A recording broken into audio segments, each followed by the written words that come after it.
Hello, my brother priests, deacons, and seminarians. I'm Father Frank Pavone, National Director of Priests for Life, with thoughts about preaching the pro-life message for the second Sunday of Lent in Year A. The second reading tells us today that Jesus Christ destroyed death and brought about life.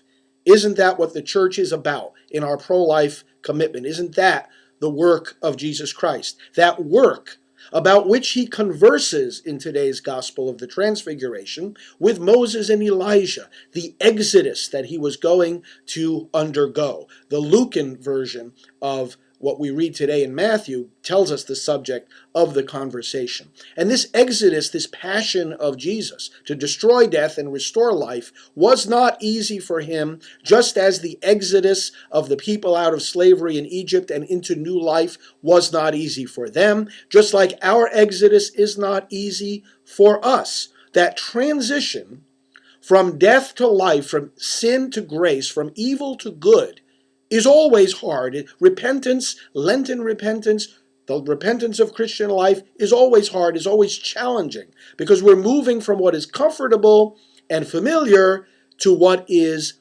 uncomfortable, unfamiliar, and challenging, even scary, even though we know it's good. And of course, that is what comes across in the first reading in the call to Abram. Go to a land that I will show you. God didn't show him in advance. He said, trust me and follow. Come with me into the unfamiliar. Well, this is what we have to accept in trying to build the culture of life. When we say to a nation, stop aborting your children, we want a nation where this child killing doesn't happen anymore. Many people will oppose that not because they think abortion is okay, but because they think it's too late to change things.